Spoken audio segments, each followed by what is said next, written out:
this is what really freaked people out. It was one of the, I don't know if this is the correct one, but it was doing an interview. I'm probably gonna have to mute this out so I don't get flagged for anything. People flag your stuff?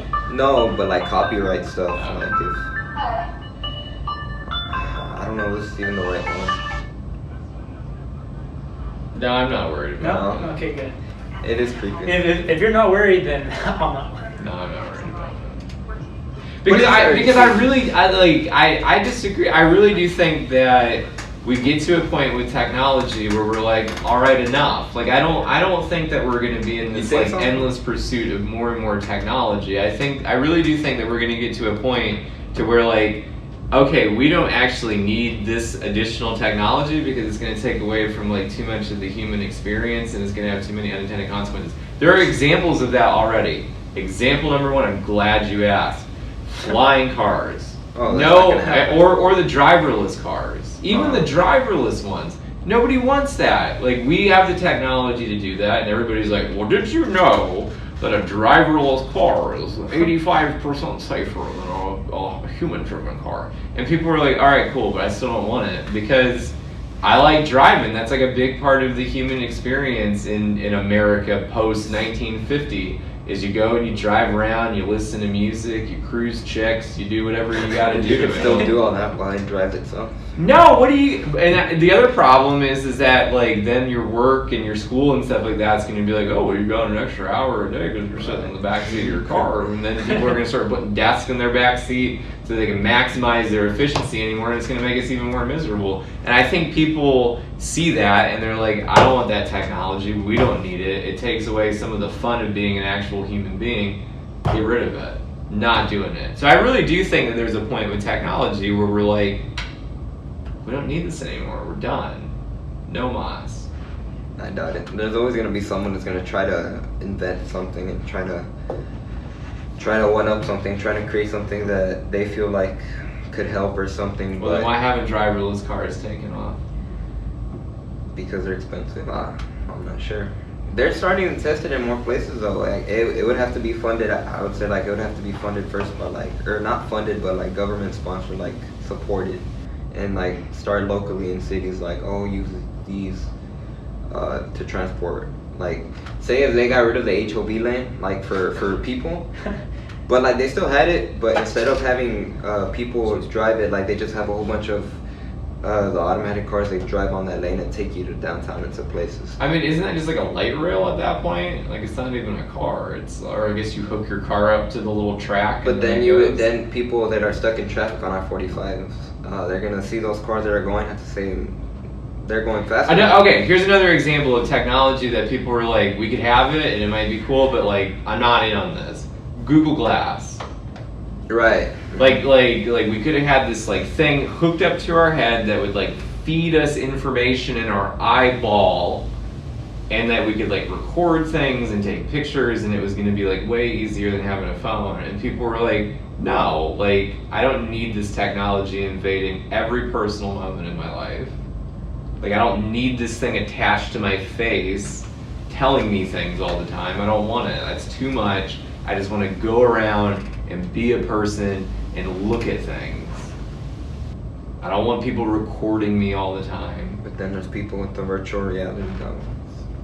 How many people like the VR thing? They also like to take the VR off so far. As of now. So like I think there's examples of technologies that we could have had that people were like, no, because that infringes too much on the human experience. And I think that we'll get there. We might get there eventually with social media. Like there's already research that like about Facebook depression and how like it bums people out because they go and they see this idealized version of everybody's life, and they get bummed out that their normal life doesn't match people's highlight reel. It makes them bummed out, and it like ruins their human experience. Or they don't get a certain amount of likes. Or and I'm gonna sound like a really old guy. Yeah. So. And this has been around for a long time. So my ex-roommate's girlfriend, who was awful that he eventually married and made him become a Mormon. Not that there's anything wrong with being a Mormon, but well, that's the stranglehold she had on that man. every time she would start the semester in a new class, she would go on the class website, like Blackboard is what we use at UT. Is that Still still use it. No, yeah. Use it here. So they would go on she would go on Blackboard, and she would get like the list of kids in her class, and she would Facebook friend all of them because she wanted to make sure that her Facebook friend number was as high as possible. Because she wanted it to be higher than everybody else's, because she felt like that was some sort of sign that. So I think eventually, like we'll be able to distill all of this and put it in front of people and be like, this is what social media is doing to you. And people would be like, I don't know if I really want that anymore. And the old guy in me, like every time I go to a restaurant, like you have like families sitting there and you're.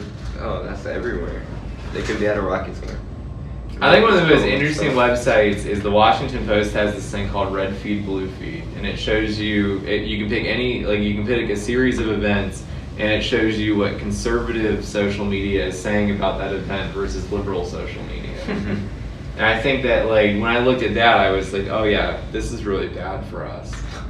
And so I think like more things like that will come out, and people will eventually be like, I guess I don't really need to get like all of the news that's happening in the world and the amount of time it takes me to get my Frapple latte. Like, I don't know, maybe I want to go read a book. Enjoyably every Alright, week. so we'll go with the question. I'll go with the first one. It's Brian. He says, I'd like to hear whether the student movement, well, you're not there anymore, well, did the student movement that... Well, I'm still in that you- America. Like, No, the like, student- the student movement was a national movement. I don't know if he's talking I think he's specifically talking about the IS. national movement. Really? Yeah, I do. Because I don't think he was in the student movement. I'm just saying if there's like the student movement in general all across the U.S. Well, in general, I think in general it's still going strong. In November, there were a lot of people who are talking. Well, in Texas for the midterm elections, you saw a whole bunch of people rallying for like for Beto, Oh my and they were God, like, Beto. The student movement at various points in time have had like the two ingredients to pursue long-term policy change, but I don't know that they've ever come simultaneously. So like you need clear, tangible policy objectives that you're pushing for. And I do think the Parkland kids came out with like tangible policy things, like we want to ban assault rifles and the bump stock stuff. But then you also have to have like this perseverance, understanding that policy change is incremental. And so like this isn't going to be one rally or one event or one thing. We're going to do things over and over again over a long period of time until policymakers have no choice but to pursue our clear policy goals. So I feel like there are moments where the student movement looks like it has a little bit of perseverance and understands the incremental thing, but the goals become fuzzier. And there are moments where the goals have been clear, but there just hasn't been the energy behind them. So unless those two things unite, I don't know that anything is going to actually come from the student movement in terms of long-term policy change. I don't even know what the goals of the student movement are right now.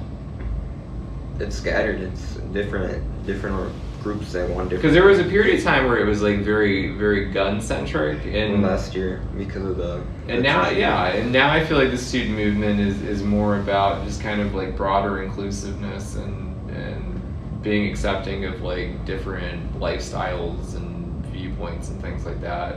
So like I don't know what the student movement really is right now. And can't you say that for movements such as Black Lives Matter or the women's movement after Trump was elected?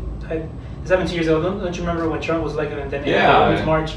And I guess that's the point where you told us back in class that movements like that need to be centralized and they need to be They have to have some, random like, chapters across the country that have different motives and like different policy ideals. You have to be able to spout out like this is exactly the policy that we want, so that like when all of the energy and the intensity and the movement is happening and the protests are happening, like that pressure is being put on policymakers to do this like very exact thing that you can measure whether it happened or not for the sake of accountability. So like one of those goals for the women's movement could have been like equal pay for equal work. That could have been really compelling, and I think that there were like parts of the women's movement that pushed for the equal pay thing. But I don't like, besides this broader idea of gender equality, which is important, and like I would want to see gender equality perfectly achieved in this country. but you have to hit like certain benchmarks along the way, and I don't know what their clear policy goals were, and maybe they had some, and I'm just like unaware of that. But I think that that's maybe why we haven't seen a lot of change. Although I don't know if that's true. Like I think that like the Me Too movement, I don't know if they ever called out the goal of we want to hold men accountable for their actions towards women, but I think that that actually has, not in a policy sense, but in a social interaction sense, like changed the way that men interact with women.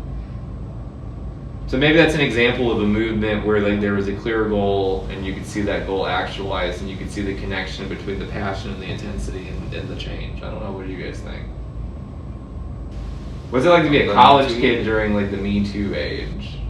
You see a lot of people that talk about it in like their presentations, because I had this class for the focus on ethics last semester, and I remember like 2 different people talking about that topic and how they said that it changed the way they viewed people, like, because they said they wouldn't pay attention to how like it would affect them personally, like they would always hear about it, but now that they've seen it a lot on like social media, it's like made them more aware, and they said it's made them, I know one person said it makes them more anxious if they're ever like walking around alone, and like they feel like something bad could happen. Like it's made them more aware is what I got a sense from it. And so in that sense, like if the goal is awareness of a problem, then like maybe the women's movement was successful because it brought more awareness of the gender inequality. But then if you want to, I guess if you want to change policy, you have to have the clear policy goal that you want to change. So I guess it depends on like, is this a movement about awareness or is this a movement about policy change? For sure, it didn't affect policy because no policy has been passed, but I think it has spread awareness quite often, because now I think men are now more aware to not cross boundaries and like making people uncomfortable. Well, I think the student movement, like in terms of the awareness box, I think the student movement checked that box. It made it more aware that of the perspective that students had about some of the like gun-related policies that exist in our society. And so, like from an awareness standpoint, that movement was successful. I think it also brought awareness to the fact that like young people actually do care about politics and influencing society, and that paved the way for it to kind of be cool for young people to want to vote and want to participate. So in terms of maybe raising awareness, good, but then couple that with like the same intensity towards some actual long-term policy goals, and I think you can see a lot of good happen.